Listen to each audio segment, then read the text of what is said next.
feel stressed, worried and uncertain financially or health-wise? Are you so overwhelmed with the current situation that you cannot focus on building your career or health? Do you feel fearful that nothing good seems to be coming your way? Tough situations like this calls for a resilient and positive mindset. If you do not have the right mindset, you are missing on the most important ingredient of success formula. Possibly this is the reason you are unhappy and stuck at this very moment. I am Dr. Shama, your success psychology expert. My mission is to help 100,000 professionals like you achieve peace and success through my success psychology formula. Today I am going to teach you 3 awesome skills to achieve positivity and success even in tough times. You will come out a winner each time, no matter what the situation is. So the skill number 1 is to become completely stress-free. Our mind works quite in a primitive way. Its primary goal is to keep us alive. It really cannot differentiate between a worry or a real danger. It sets off a similar stress response for even a smallest of problem like getting hurt by someone's words. When the stress response is set off too often, it hijacks our intelligence and tends to keep us stuck in the present situation. So it is really important to calm our mind, make it an ally and a friend and make it work for us. I will teach you a simple yet effective breathing technique to start with. Of course, you will learn moderate and advanced techniques as we go along the course. This simple yet effective breathing technique we are going to learn today is called deliberate breathing. This breathing technique will help you calm your troubled mind, strengthen your diaphragm and increase your breathing capacity. The skill number 2 is to learn to avoid helplessness trap in these crucial times. Learned helplessness is a state that occurs after a person experiences a stressful situation repeatedly over a long time. They come to believe that they are unable to control or change the situation, so they stop trying. Even when opportunities become available, they do not try. Learned helplessness results from negative conditioned learning. It's mostly unconscious. That means that we are not even aware that we have learned to become helpless. By experiencing the helpless feelings of negativity, you become more likely to learn that you shouldn't try new things for the fear of failure or rejection. And with enough of these experiences, a person may develop a failure attitude and mindset. So it's very important to understand it and correct it now. The skill number 3 that we are going to learn today is to develop an optimistic or positive mindset. Positive thinking will let you do everything better than negative thinking will. As famously quoted by Zig Ziglar, we cannot move an inch without hope and positivity, isn't it? Do you agree with me, friends? Wherever you're stuck now, in order to move you from here, we need a unique mindset and skill sets which positive psychology can help you develop. The great news is that optimism or positivity is a learnable skill. Optimism or positivity correlates with resilience, strong coping techniques, better health outcomes, longer lifespan and lower stress levels. This is proved by a number of studies. Okay, interesting, isn't it? What are we waiting for? Let's get started on this amazing journey.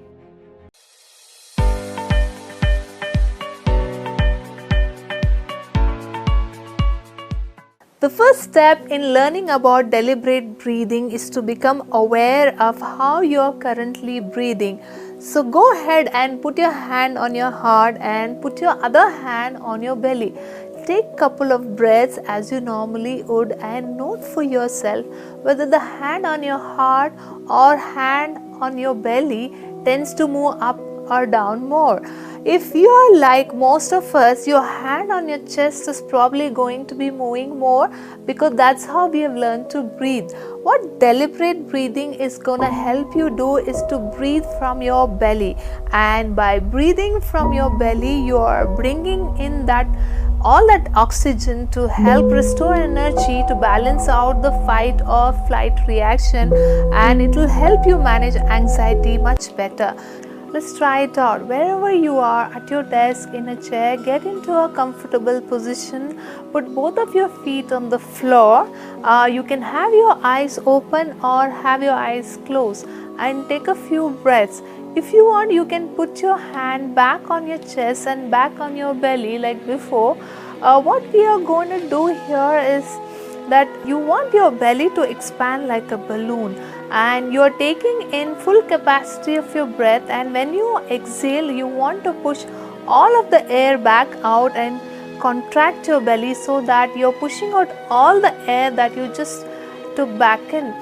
I'm going to count for 5 seconds, and as you inhale, and count for 5 seconds as you exhale. So this exercise, I will add a personal technique that I usually do, which helps me bring down my anxiety. It's pretty simple. So let's begin.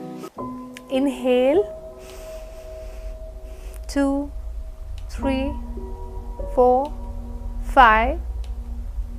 Exhale, 2, 3, 4, 5. Inhale, 2, 3, 4, 5, and exhale, 2, 3, 4, 5. Next step, as you inhale, take all the positive energy, and as you exhale, leave out all the stress and worries. So repeat this process. As you inhale, consciously take all the positive energy, and as you exhale, consciously think that all the stress and worries is leaving your body.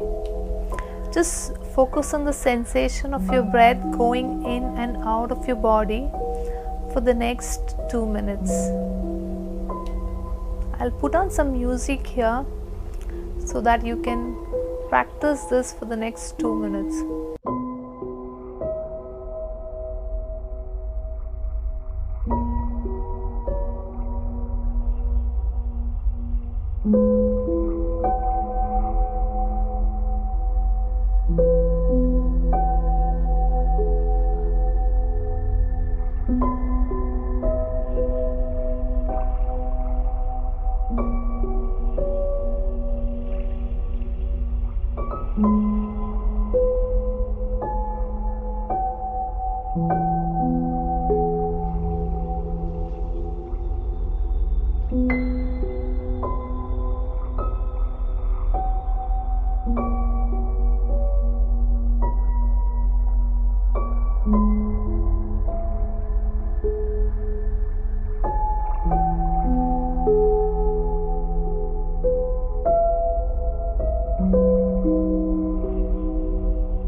So now that you have tried deliberate breathing for a couple of minutes, take a minute and think about what changed. Are you feeling calmer? Do you notice that you might be thinking a little bit clearer? Deliberate breathing is this great skill that you can practice anywhere you go, in the car, when you're stuck in the traffic, waiting room of a dentist's office, etc. Dr. Bain is one of the great teachers of mindfulness-based stress reduction. Mindfulness can be described as a practice of intentionally paying attention to the present moment without judgment. Mindfulness is a practice, just like we practice a piano. On practice over time, the neural systems that manage attention in our brain begin to change, and we are more likely to stay in the present moment. It affects our emotional regulation too. There are a lot of things that happen as a result of learning to practice mindfulness. People's mood is unquestionably brighter, the anxiety score drops by almost 50%. Depression and anger drop by about a third, vigor increases by 20%, and fatigue is known to decrease by around 20% as well.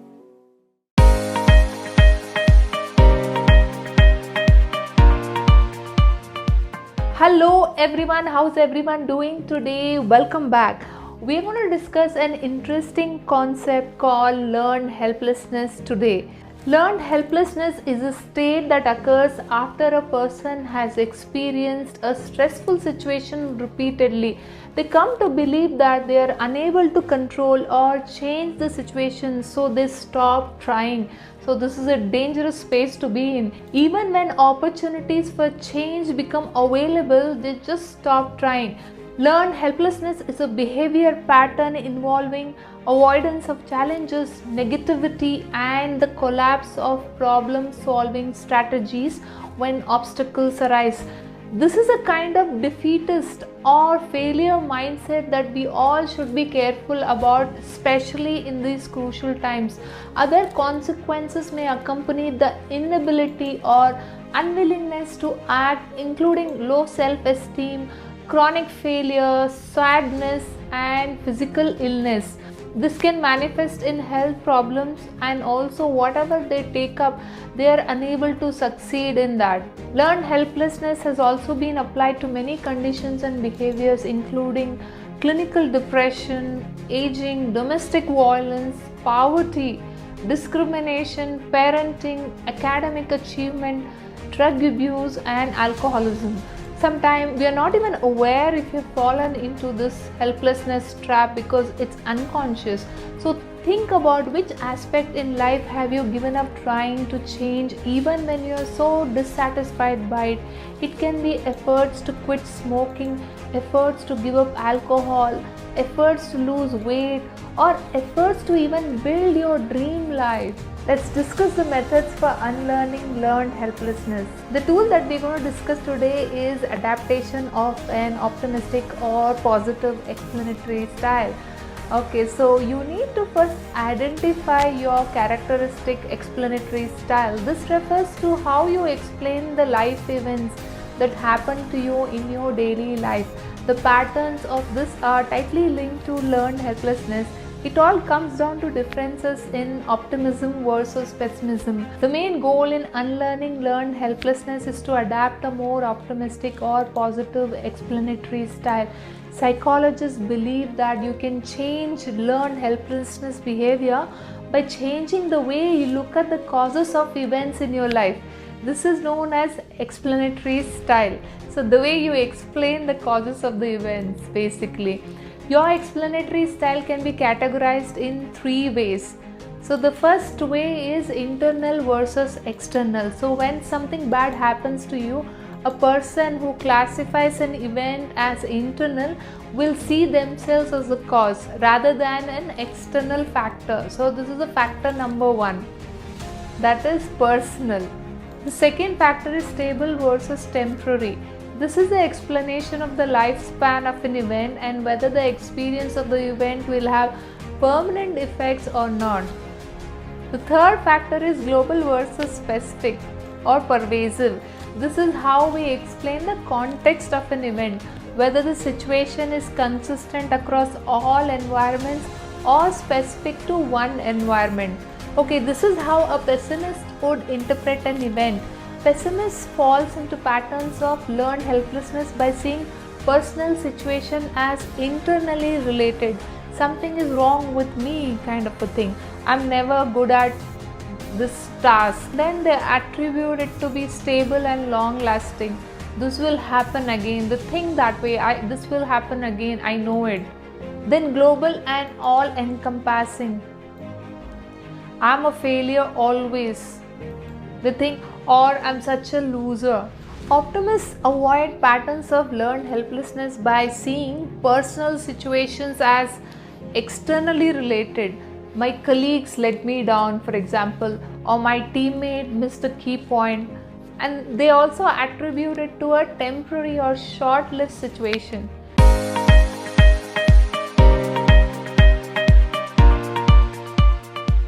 Hello, welcome back. We're going to learn about how to develop a positive mindset in this section. Optimism is the belief in a good future. It's the mental attitude to be able to see good in every situation. As we have learned by now, optimism is a protective factor for learned helplessness and depression. Great news is that research indicates that optimism or positive mindset is a learnable skill. Why should you strive to be an optimistic person? Well, there are a number of benefits to becoming a more optimistic person. Some of the many advantages of optimism that researchers have discovered include greater success at work comes from the fact that they are more energized and productive.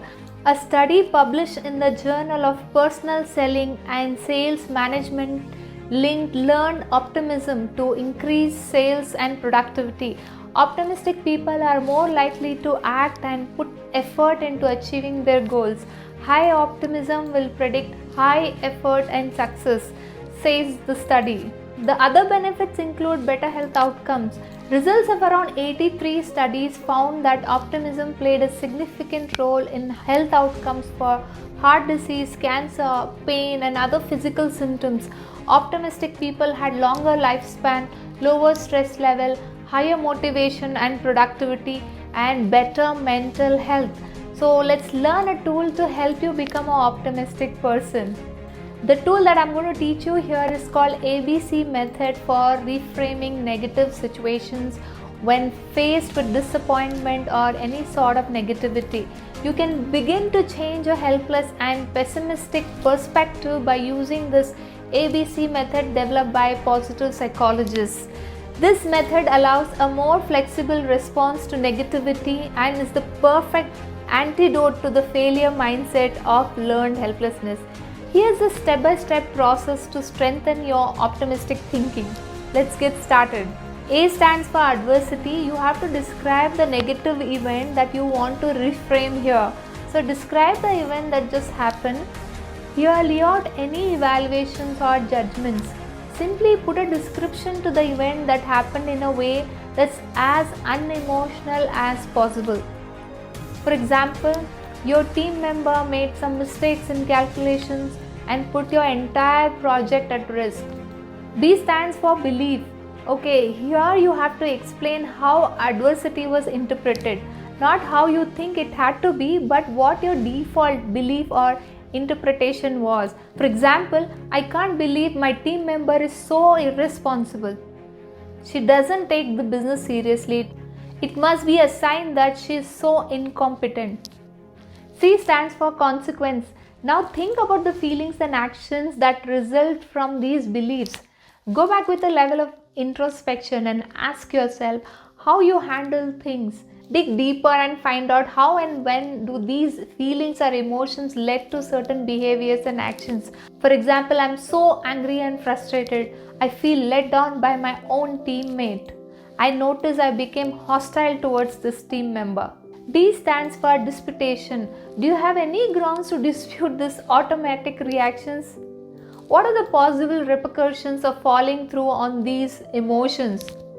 Think about whether there are greater benefits to moving on from the situation and stopping that impulse response. For example, maybe I'm overreacting here. I don't know what the exact situation is. Maybe she had serious health issues or family issues because of which she was unable to focus. E stands for energization. This is the last step that's done when successful disputation occurs. Did you manage to turn things around? Put all your focus on the positive feelings that ensued as a result of reframing your thoughts, emotions, and behaviors.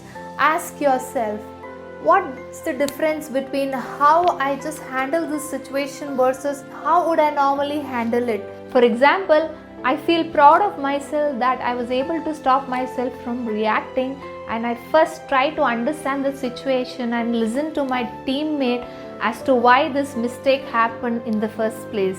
After all, this teammate had been the most supportive and most reliable teammate ever, and this seems to be her first ever mistake. I'm happy I managed to keep the team together and correct that one mistake, and finish the project on time instead of wasting time on negativity. Well, the regular application of this method will get you into the habitual groove of optimistic responding. We have covered a lot of wonderful tools and techniques for altering your perspective to overcome stress, anxiety, and to help you find opportunities in these tough times. It will help you change your mindset from a failure mindset to a winner or success mindset in a very short amount of time. I hope you will take up this course, and I will see you on the other side soon. I look forward to working with you to help you create a beautiful life filled with joy and success. So here we come to the end of this masterclass. If you learned something useful today, please comment below, learn good stuff. Before I say bye to you, I like to present to you our unique online course in positive psychology. This will be certified by International Organization CPD. Positive psychology is a science of happiness and well-being. If you do not have a positive and resilient mindset, you are missing on one of the most important ingredients of success formula. Probably this is the reason why you are unhappy or stuck in life. It's time to move ahead and take action by joining our Positive Psychology Mastery course. This course will teach you amazing concepts and tools to develop a positive and success mindset. You will come out a winner each time by applying positive psychology principles. What more, you will receive an international certification in positive psychology with no additional cost at all. So you can upgrade your career and well-being in one go. You will learn amazing resilience skills which will help you bounce back from any difficult situation. You will get an access to my unique support group called Success Psychology Hub, where we will be supporting you further on this journey. You will learn to be stress-free, anxiety-free, and also you will learn how to come out of this current crisis with flying colors. So wait, there is more. I've got cool bonus gifts for you if you take action now. I'm giving away 3 amazing online courses called Stress-Free Life Blueprint, Anxious Mind Mastery, and Crisis to Opportunity Formula absolutely free when you sign up for our internationally accredited Positive Psychology Mastery course. Stress-Free Life Blueprint is a practical guide which will teach you best ever stress management tools to lead a blissful life. In Anxious Mind Mastery, you will learn best ever practical tools to manage your anxiety and tame your tortured mind. And in Crisis to Opportunities Formula, it is a step-by-step guide to managing current crisis and creating new opportunities in these tough times. What are you waiting for? Click the button below now and get this limited offer. I look forward to serving you soon. I will see you on the other side. Until then, please take care. All the very best. Keep smiling.